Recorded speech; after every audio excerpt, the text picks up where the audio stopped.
Hello and welcome to another Hive stream. This is stream number 37. The Hive is brought to you by Esports College and Career Pathways, where our mission is to provide a safe and supportive environment for gamers to pursue their goals. We focus on diversity, equity, and inclusion. I'm so sorry if you hear background music because there's something really loud outside. But a huge thank you to our sponsors, Corsair, The Game Herd, ESPN.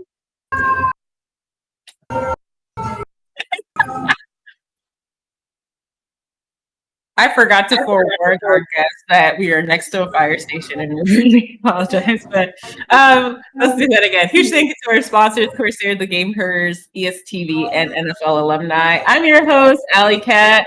I have a special co-host for tonight. I'm so happy to introduce him. Terrence M. He's a pro player.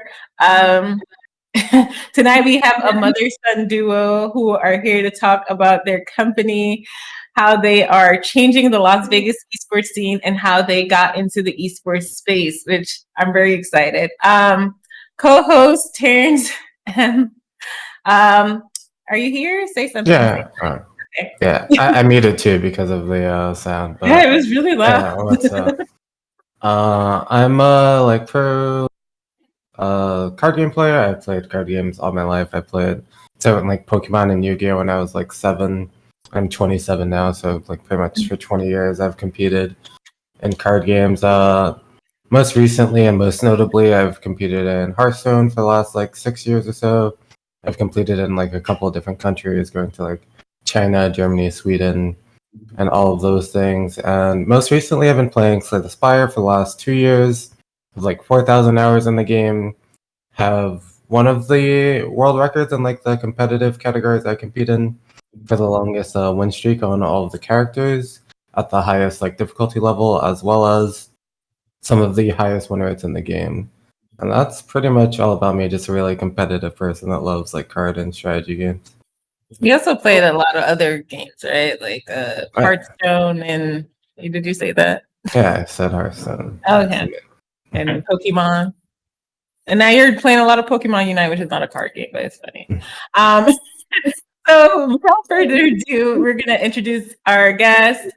First, I want to introduce Changing Vegas. So Changing Vegas is, that's not the guest, by the way. That's the company that they're building. But I'll introduce everyone as one. Changing Vegas is an indie game development and film studio in Las Vegas, Nevada. The company's aim is to help Las Vegas become the esports capital of the world. Changing Vegas is a community-based business that's merging video games and casino games. Created by Changing Vegas, Asteroid Arena is the official esports of Las Vegas. Asteroid Arena is a nergasm. I hope I said that right. It's a 4-player. Yeah.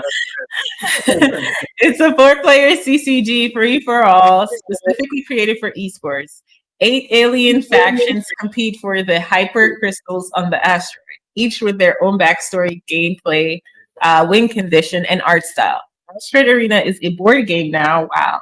It's being developed into a demo video game app and casino game. Play testing is happening right now.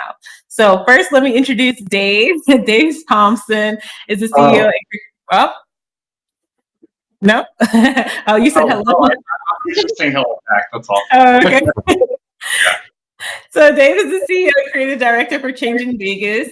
He's the creator of Asteroid Arena that we just heard about, in development that's specifically designed for esports. Dave has been playing strategy games since he was 6. He has 10 years experience as a high-limit poker, craps, and blackjack dealer in Las Vegas, and 3 years of experience teaching new dealers in person and via his online school at superdealerschool.com.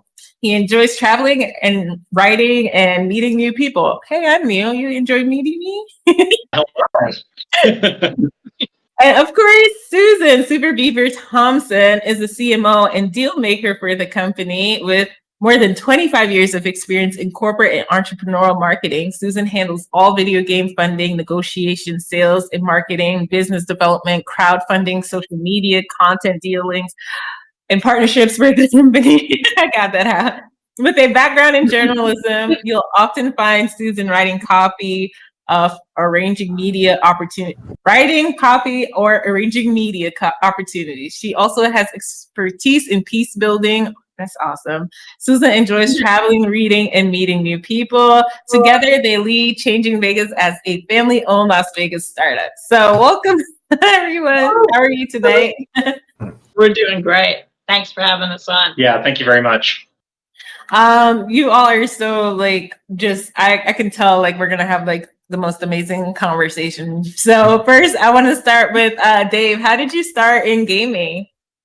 Well, I've been playing games since I was like 4 years old. My first video game was when Mom got me a Game Boy. It wasn't a color one. It was one of those fat, big old gray ones, right? And I think my first game was Tetris. But the first game I really got into was Pokemon. I was like a Pokemon. I was all about those little critters. So. And he introduced me to Pokemon Snap, and we used to play that a lot. Oh yeah. In grade school, we used to like sit on the couch and take turns taking pictures of Pokemon, and good times. I think I was the only one that was taking pictures of Pokemon. But it was fun. I loved it, especially the ones like hanging down from the cave. Oh, did you guys play the new one that they just released recently? Yeah, it's really cool. That's the first time I got to play Pokemon Snap because I didn't get the original. It looks really cool. Like I've seen the trailers and stuff, but I haven't played it yet. I was telling you about that. Remember, I showed you the trailer when it dropped. Yeah, exactly. Yeah. Go ahead, Terrence. Okay, so second question. What was I guess you kind of answered that, but what was your very first video game? Instead of that, what obstacles, if any, did you face in gaming? In video gaming or casino gaming? I faced a lot more. Just gaming in general at this point. We could do both. Yeah. As far as video gaming, I mean, I love video games. I don't know about obstacles. I did play not video games competitively, but I did the card games. I played a Magic the Gathering and did the Pro Tour for a while and that kind of thing. As far as like barriers to video games, I mean, I always just hang out with other gamers. But in casino gaming, and you're starting to see this in the gaming culture too, like the corporate business model, like eking into video games. I think that's a huge obstacle for developers and players right now. And so that's why we have a community-based business model, community-based business, because we think it's like really important to connect with our customers. And so I guess that's the major barrier to gaming right now that we're trying to solve. Yeah, and starting up the company too. That having a community-based focus in helping us even develop the product and refine it, not just after it's out. So, I mean, we're looking at this in terms of, everyone's on this journey together to come up with Asteroid. Well, I think it's what's missing from the major studios right now. Like they're losing, not to get into this too much right away, but like, go ahead. For especially as like a new developer, seeing like the growth of the industry over the last year, and then what these big companies are doing and how they're just alienating their players for profits, like that's a huge barrier. And I think that's what Mom was saying, is that we want to make sure that we stay connected with our players throughout the entire process. Exactly. Yeah. As a pretty competitive player, and as someone that's like always in like the top 1 or 2%, like I definitely understand. It's hard from a game developer point to like cater to me specifically and like the super hyper competitive people compared to like all the tons of people that play without it. But it's definitely nice when the developers of a game are like in tune with what the players themselves want. Yeah, definitely. Well, for super competitive players, we're kind of cheating because we're right here in Vegas, and they're working on legalizing esports betting here pretty soon. So hopefully, just the fact that we're in Vegas and we're going to have a bunch of tournaments here, that'll like naturally let us cater towards high-end players, and it doesn't have to affect the game, you know, so everyone can enjoy the game. Yeah. But we'll see. Well, you guys probably heard that Vegas was the hardest hit of any major city in the United States from the COVID. Yeah.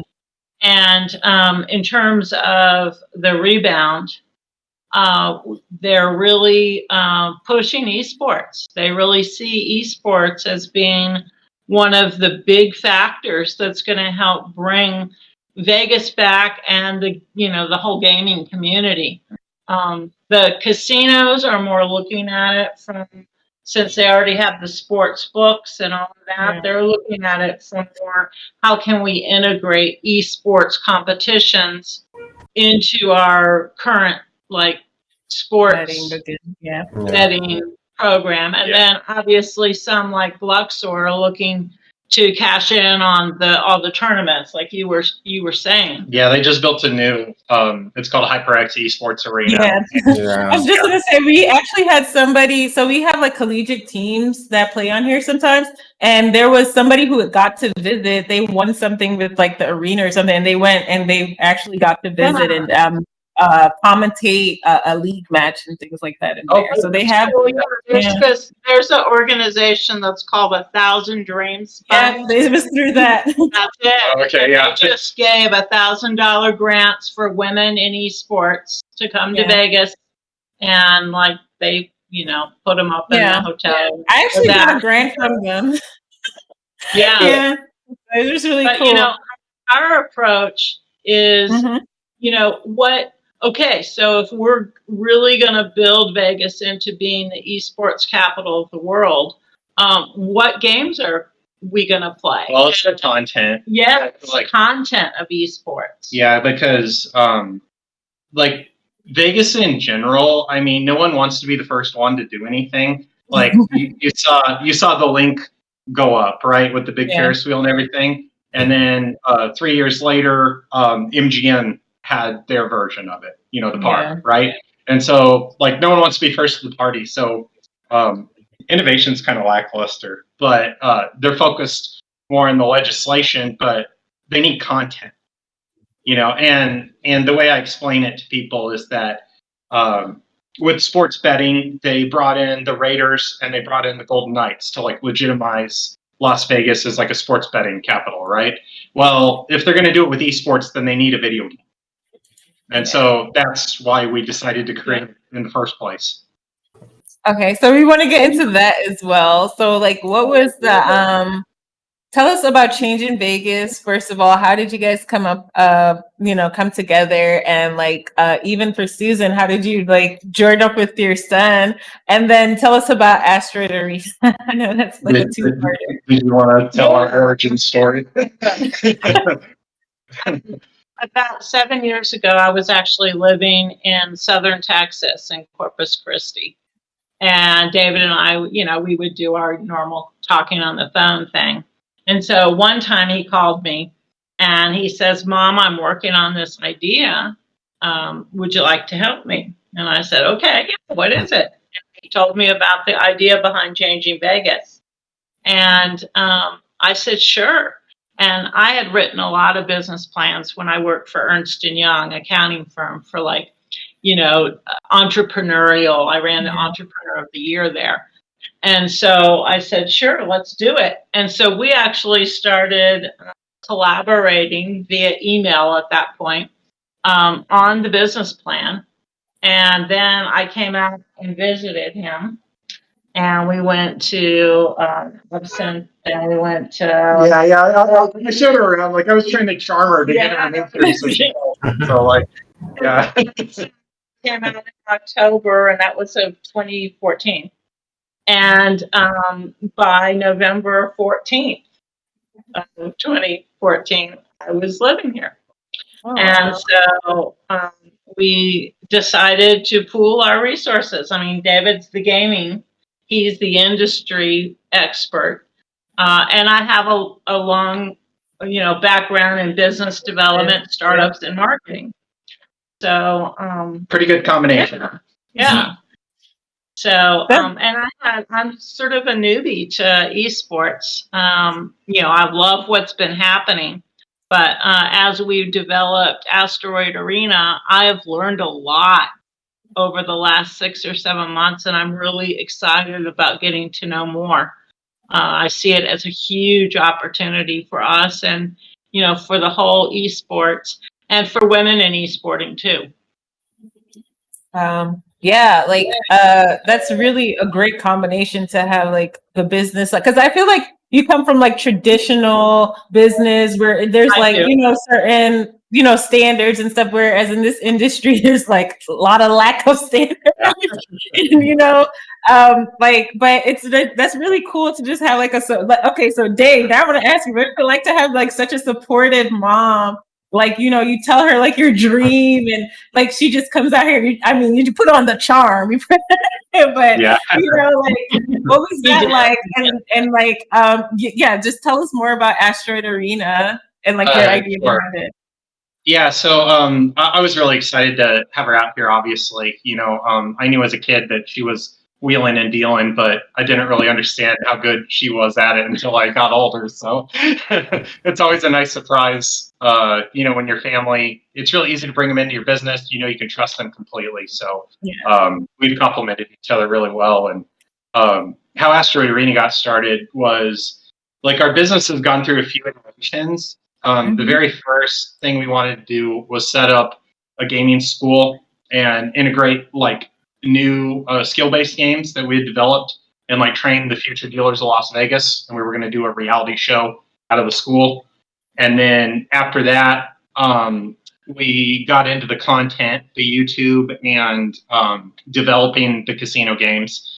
And then right before we were about to launch, we launched our super dealer school. We were going to go online with it, and then COVID hit, so we couldn't do that. And so we've changed direction a few times. And I'd always kind of kicked around the idea of doing a collectible card game. Like I was obsessed with these games as a kid, and I'm really good at math because of my casino training. I've been dealing dice and all the crazy bonus bets and math. So I use like it's kind of the same for me from all the card games.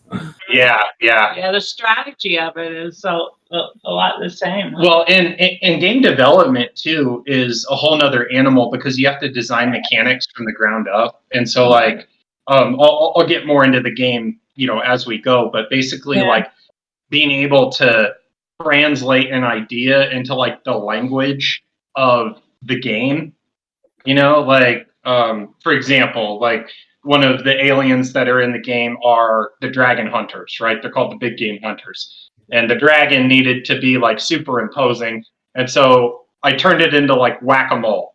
I translated whack-a-mole into a strategy card game. So the dragons got like 3 board spaces, and all of the baby dragons, all the whelps, come out every turn. And some of them are like prize buckets. Some of them hurt everybody. Some of them power everything up. So it's kind of like those ski shooting things.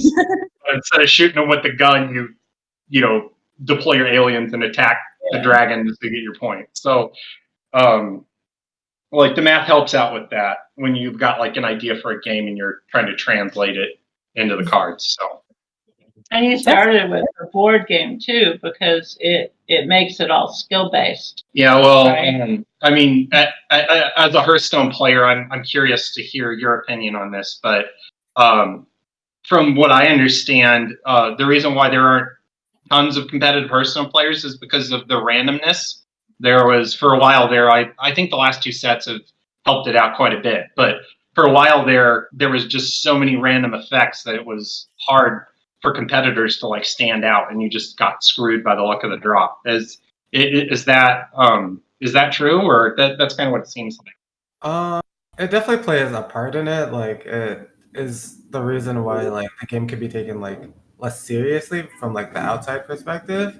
Like obviously the people like there's still a ton of people that like do really well repeatedly, and like that's not just like based off of luck or whatever, but there are like if you're just playing like ladder or if you don't have like a big sample size of things, then the luck can be really, really like dominant in the results. So I do prefer as many things as you can control as you want as possible, but like there's also the factor of like does it become like too repetitive and things like that. So randomness that like is not like super impactful is really really good, but then there's like randomness on the side where well I'm sure you having played Hearthstone know like Yoxeron. That was like my most hated card because just play like a ton of random cards and like kind of things that happened earlier didn't matter, but you do have some control and like you can just kill them before they get to do that. But yeah. I'm what's the word I'm looking for? In terms of, Well, I like what he said, so I'm trying to tell what he said. Yeah, I concur. That's good enough. Like, well, anyways, like I was trying to say, I was trying to segue into the fact that like you design it as a board game first because it's hard to do random elements in a board game. Yeah, exactly. And so like all of the decisions are skill based, and there are random elements with like what cards you draw and some dice that get rolled. But for the most part, like every single decision means something. And for competitive play, it's really good because like it's like poker, right? If you're not very good, you're supposed to go all in the first hand because every single decision, if you're playing against a skilled player, the more decisions that are available, then the skill will start to show. Right. And so like for professional players, you know, you want a little bit of randomness to make it fun, but not so many random elements that like there's not much that separates a beginner from an expert. Yeah, you know what I mean? True. So that's where I was going with that. It took me a while to get there, but that's really cool. So where do you see like so what's the roadmap for you guys currently? We know like due to COVID, like you know, in-person things and all of that is kind of difficult, but like where do you see like your company and your game going like in the next couple of like months or days? Stuff. Yeah. Do you want to do this one? Yeah, well, let me start. Okay. All right, cool. Go ahead. Right now, we have the board game. It looks so cool. And David just, we did some play testing with people during COVID. And we're actually going to be play testing with the UNLV Esports team coming up. So we're really excited about that. They're going to help out. So we have the board game. There's in the game, there's 8 alien factions, and they're all competing for the hypercrystals. And each alien faction has obviously their own backstory, but they also have a different way to play the game. Everyone's objective is to get the crystals, but the win condition for every single one of the, you know, aliens are different. Also, the art style is different because the art is a big part of the game as well. So the art, each alien faction is going to be, the characters are going to be created by Las Vegas artists. And so we're having a lot of fun starting to meet a lot of talented Las Vegas artists. Yeah, so that's cool. So, I guess so she kind of overviewed what we need to launch the game. So I guess our milestones would be to you know, meet and hire artists. We've already hired one, and there's one that we're recording right now. Jumbie, if you see this, dude, like, look, this is one of his shirts. One of the factions are the hippies, so we want to do psychedelic art. That's cool. There's this local artist named like, I'm gonna give you a lot of credit because sometimes video game developers they just do like a basic tee, like what Terrence. No, I'm kidding. Like a basic tee and just like a picture. That is really cool. Like I've literally been talking to people about fashion and gaming for like the last 2 weeks, and it's just that is actually a really cool. Well, you're gonna love Asteroid. Yeah. So there's so many. There's so many elements like that. Well, we have like there's a lot of swag in our game. Because it's all about like setting yourself apart and, you know, popular games. Like I like games that are monetized through custom options and they don't affect gameplay, like Yeah. Fortnite, right? It's all monetized through like skins and stuff. And I think that's cool because if someone's like a savant at that game and they're brand new, they can hop in and they may look basic, but they can compete with everybody and earn their stuff. So that's kind of different from normal CCGs because usually like it's a money grab to collect all the cards, but we're going to try to be a little bit more accommodating for like new, like accessibility for new professionals coming in is like really important to us. So Yeah. And also you, in terms of crypto, you guys, I'm sure are all up on the NFT situation. Yeah. So, because art is such a big part of our game, we're going to create the digital art and the NFTs to go with that and actually have a whole collection. And as we introduce new characters, we'll drop additional NFTs. So, I mean, one of the things that I sort of challenged David with when he started developing the game, and he started getting a lot of insights. This was in November.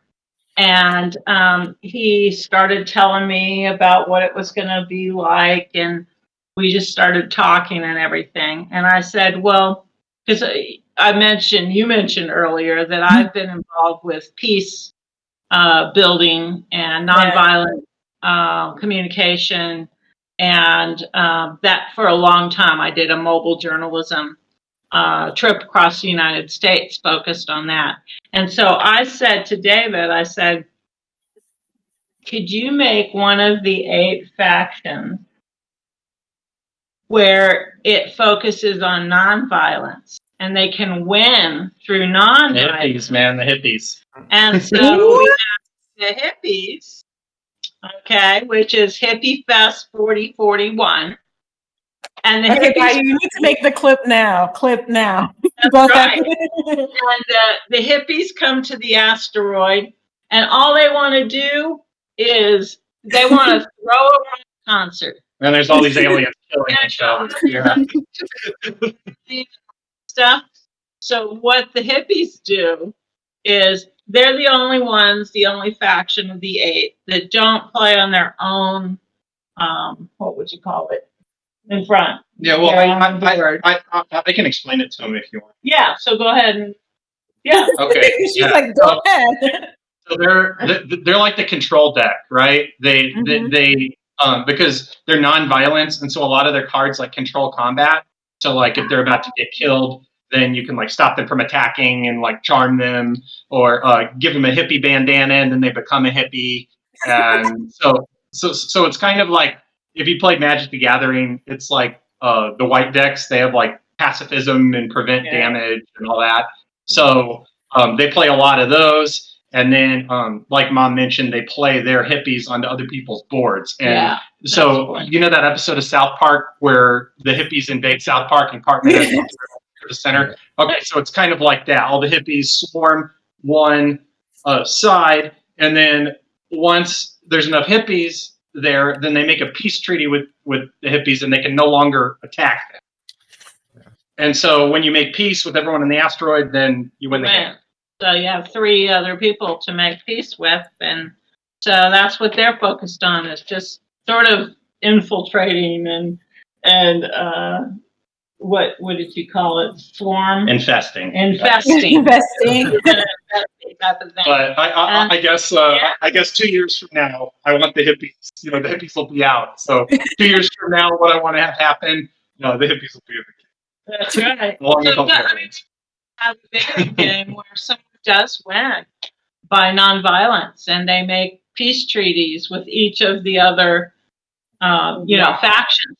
And it's the strategy of it is when the hippies are coming to your side of the board, they're actually helping you.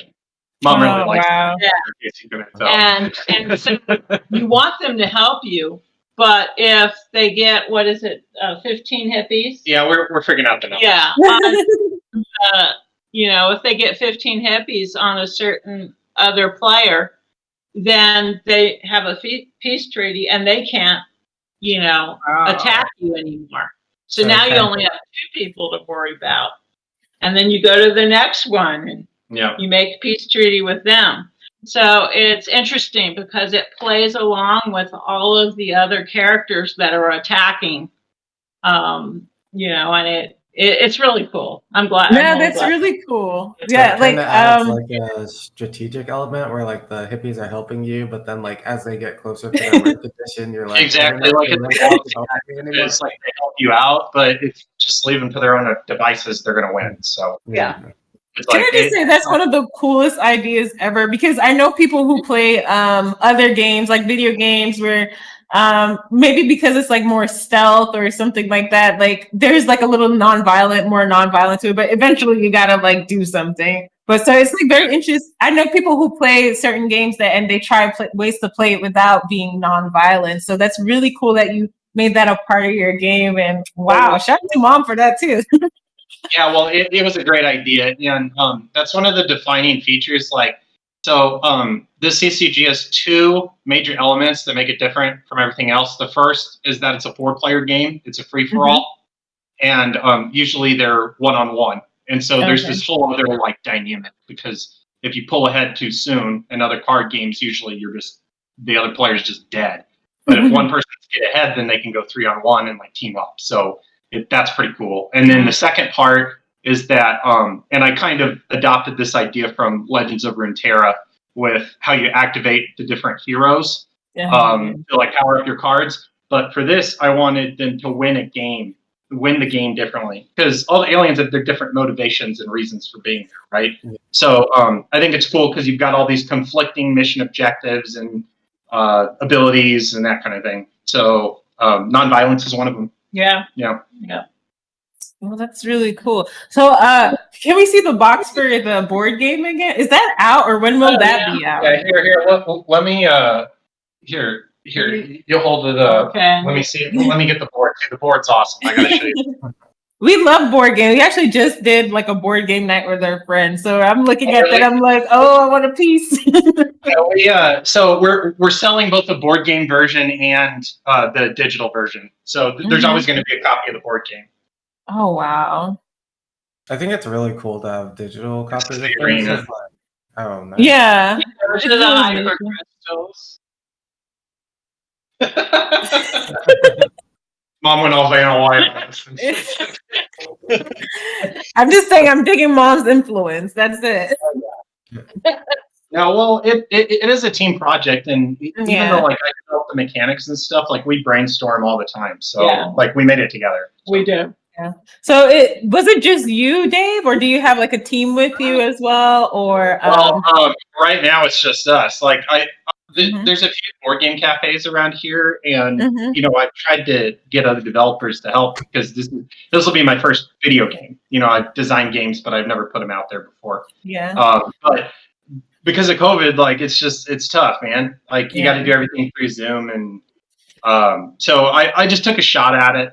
We just ordered the new version a few weeks ago, so I'll be curious. Like that's why we're really excited that UNLV's opening up again because as Mom mentioned earlier, the esports team we're gonna give them a copy and have them help us play test it and refine it and stuff. So so we started out with having a meeting with the city of Vegas. Because obviously, if we're going to become the esport of Vegas, the official we wanted to make sure, we met with the right people. And so they were just so supportive. They played the game with us for a little while, as David explained, the different alien groups. And then the city actually referred us to a great new facility that they have in Las Vegas. And because of obviously all the casino gaming, there's a lot of innovation centers. And there's one that's called the Blackfire Innovation Center. And that was developed by the UNLV Economic Development Department and Caesars Entertainment. And it's a huge esport lounge. There's a big area for testing out new games. Okay, and then mainly it's casino games now, but it can be video games. Well, they have an esports arena yeah, too. so they have an Oh, esports yeah. arena. You know, we're going to have an event there in November. You know, to have people play and actually have a tournament at that point. And we're also, what I was going to say about women in gaming. One of the things that I've done, especially since I'm a newbie in esports, is really getting involved in the tech community. And in Vegas, especially in downtown Vegas, we have a monthly meeting now that the city puts on that's called Tech Alley. And it's all day in the Arts District. And it's focused on collaboration between entrepreneurs and education and that kind of thing. And then I just met a number of women that I'm starting to network with at this. Also, that Innovation Center has a crypto meetup. And so that's been going on. Let's see, this was the second one. Yeah, it's been about a month and a half. They have one a month, and we just went to the second. Yeah, and in fact, that was like Tuesday, and there were quite a few women there, and we all got together afterwards, and we're looking at starting a women's chapter for the cryptocurrency too. So just in terms of the entrepreneurs and the tech community have so far just been so open with us and very helpful. So that's something I think that women can do too, is get more involved in tech events wherever they are. You know? I find with women and getting into the tech or gaming field, we have strength in numbers. When we find each other, it's like really cool. Like, because we network so well. Like once we find another one, we find another one, and then we just network like in hives, I guess. But it's also very cool because we also like find strength within each other, where it doesn't get. Which I feel like is when you said this was your mom, I was like, this is so cool, because I feel like even with her background and just her knowing like certain things, certain standards where sometimes this industry is not like held accountable for, like she knows, all that stuff already, and she would help you, with that. So I think that's really like cool and dope. I'm sorry. But yeah, that's really just, it's just really cool. Ask about the digital version, because, of course, with COVID and things like that, is there any way we could help you guys, or is there any way we could test, or, anything like if we're remote with the game, or you're not there yet? That's what we're looking for as a developer, because like you saw the board game, the game's done, but I'm not a programmer. So, I mean, I downloaded Unreal Engine. I'm starting from scratch. So if I did that, it'd be, months. So we're looking to bring someone in.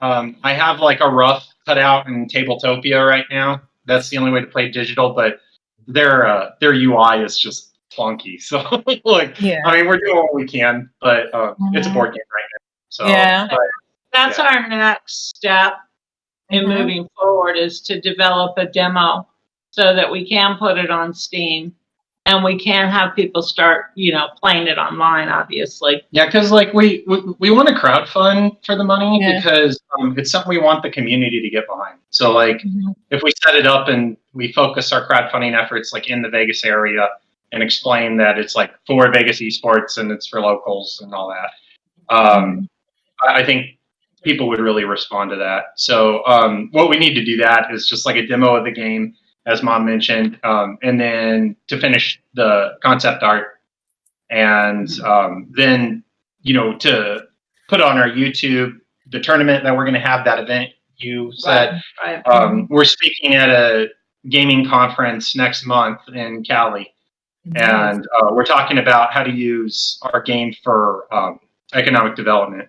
So we're just hoping to get the city on board and communicate why this would be good for the city, and have it be like, I want it to be a community effort, pretty much.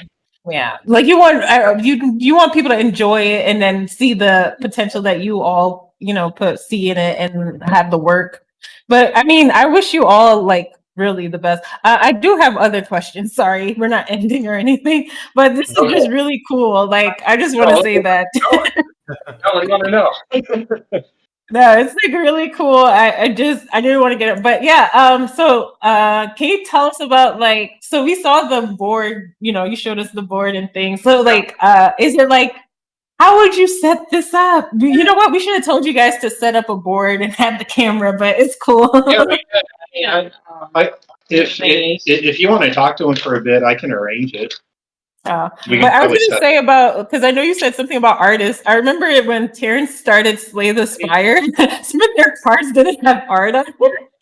Oh, really? Yeah. Yeah, I played since like the very beginning of it. So during like the beta phase, there would be like card changes every week. So there's just like where the card art would It was be like a normally. It's just, placeholder. like, beta or Yeah, I mean, you know, a lot of games do that. Art's expensive, man. I mean, good art is expensive. Mhm. So, yeah, like we're just having them do map paintings, which highlight like 4 or 5 different cards, you know, but they showcase the alien faction as a whole. And then we'll just, you know, zoom in on the cards, Yeah. and then after we finish crowdfunding, we'll get the rest done. But we just want to get people So what are like I know you got cards in front of you. Can you show us one? Yeah. So okay. So here, Mom. Here, you go ahead and talk to him a little bit. And then I think I can set up the board and everything back here. Okay. Yeah. All right. Cool. I know this is like really take your time, no rush. So I can tell you a little bit more about our steps to get where we're going. Yeah. Like right now we're on proof of concept, and that's, you know, obviously what the play testing is all about. It's for David to refine the game. It's for us to get enough play testing financials, well, numbers that, you know, and do it along with UNLV so that we're quantifying, you know, the results of that. And then that's what we're doing right now is we're starting to meet with developers that could help us do a demo. And so we're looking at doing the demo, putting it up on Steam. I did run a crowdfunding company for a year. So we do have, David and I worked on it together. So we do have crowdfunding, marketing expertise in crowdfunding, and know quite a number of the platforms. So we're making some decisions soon on where we're going to go with that.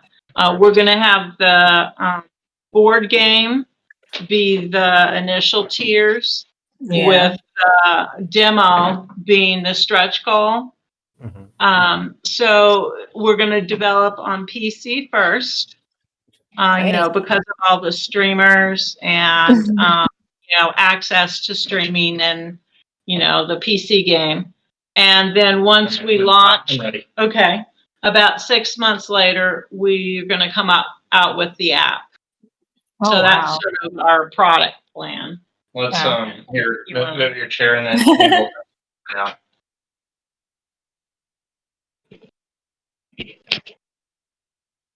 Okay. Can you guys see all right? Yeah. Okay.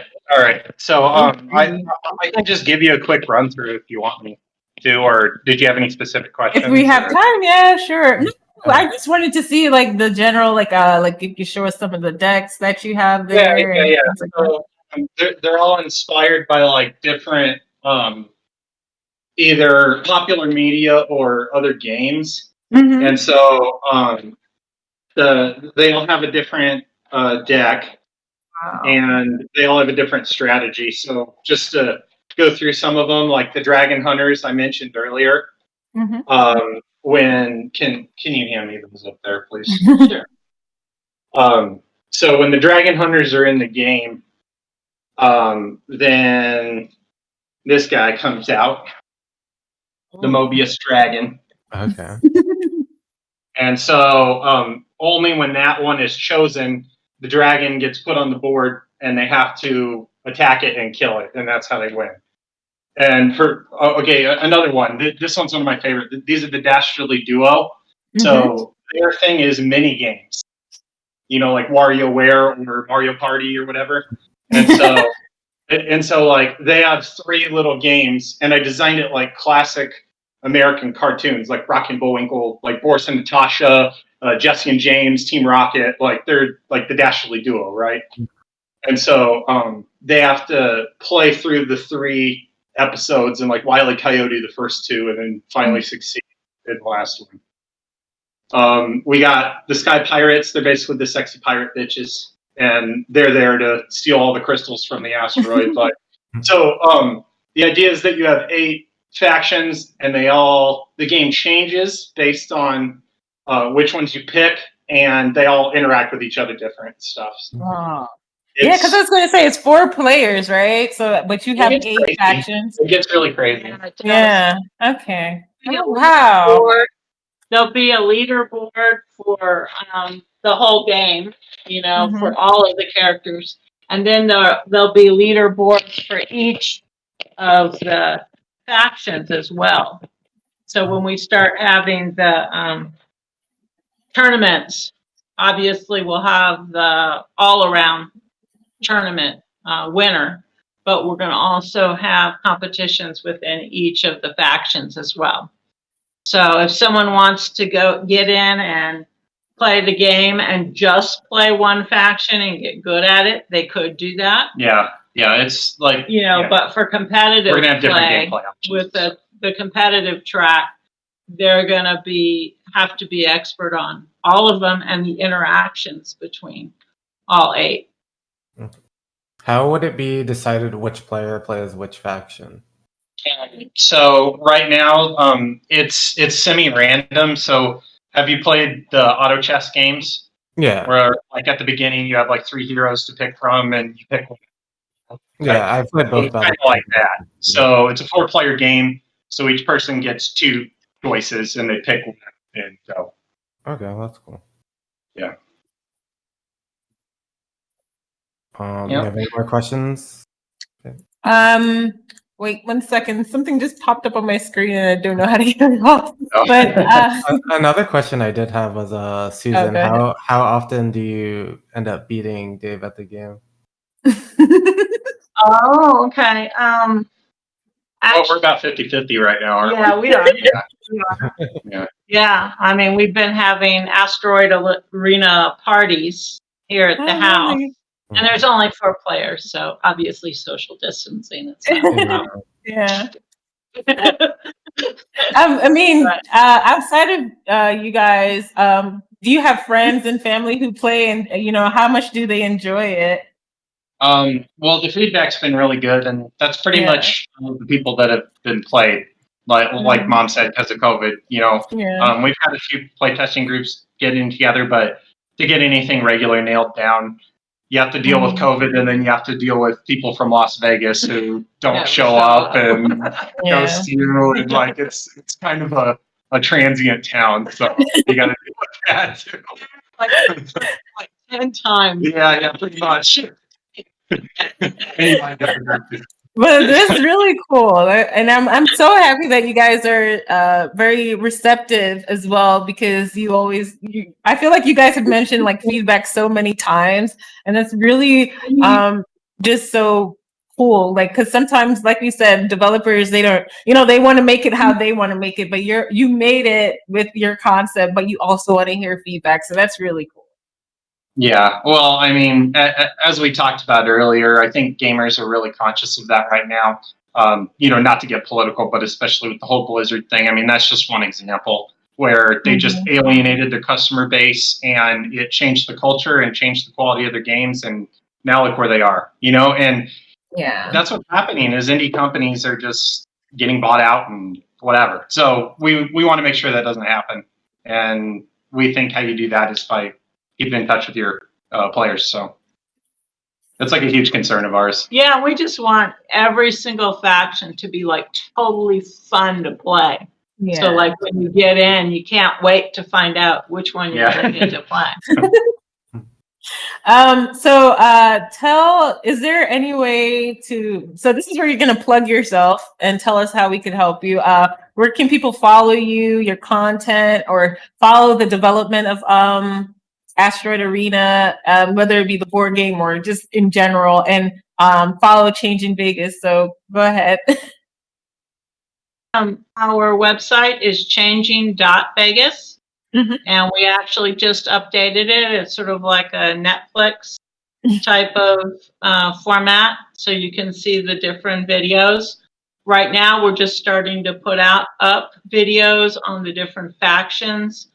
We have a playtesting video in there. We have some funny videos in there. They're all sort of that way. And so we're starting to build the videos. So changing.vegas is the website. Then our YouTube, just go on and put in Changing Vegas. It'll pop up. Yeah. Do you guys have a Discord? Or no? We do, but we haven't really done anything with it. But we got the name reserved, and like to be honest with you, I was dealing a poker tournament. I was dealing WPT at the Venetian. So the last 2 months have been pretty slow. We haven't posted much, but now that the tournament's over, we're going to hit it hard here start next week. So and, our Twitter is at Changing Vegas. So that one's in there. Yeah, we're just starting with Instagram. That's actually under Miller and Boomer, which is Millennial, Miller, and Boomer. Miller. So sounds like a lot. Yeah, it's a lifestyle channel. I mean, we put up all of our restaurants. And it's Vegas, and we go out there. Yeah, so, it's the whole flavor of the whole thing. So yeah. And that's it. Okay, so you guys get the last word of telling us, about your game and how we should look out for you, and hopefully we can have you back on the show as well, especially if it becomes digital, or even the board game. Yeah. Well, once we get it finalized, like I said, I ordered the new version last week, so that's getting here in 5 days. But we'd love to come back when we play. That'd be fun. In the meantime, just please follow our stuff. We're small. I think we have 80 subscribers. We're just starting, and we're really starting to get out there.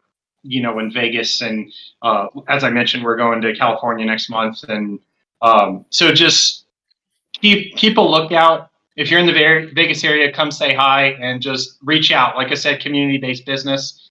If you like the game and you want to be involved, just let me know, and we'll get there together.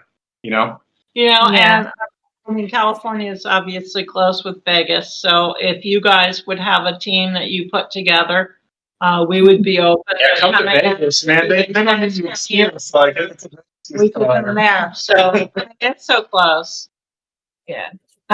So thank you so much for coming on tonight. That's it for this interview portion. And thank you so much to Terrence for co-hosting. I'm so happy.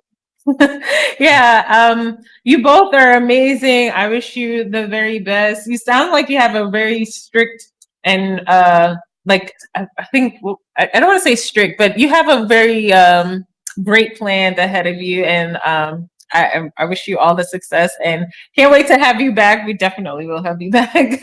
Also, thank you to Terrence for co-hosting. Anything you want to say, Terrence?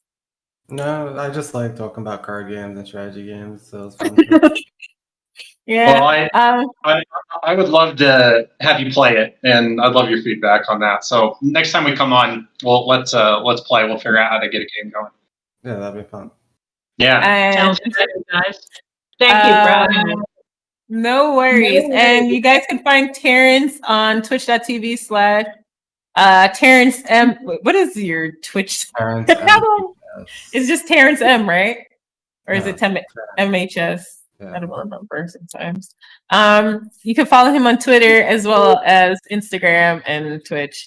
And you can find me, That's So Alicat, on everything. You just search That's So Alicat, basically.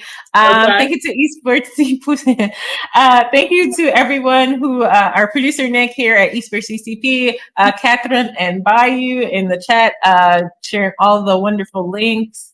Next week, we have a great show coming up for you. We have Pat, who's going to be talking about V-streaming, what it is and how she uses it. And then, yeah, that's it for tonight. We want to thank our partners, ESTV, NFL Alumni, Corsair, and Game Pers.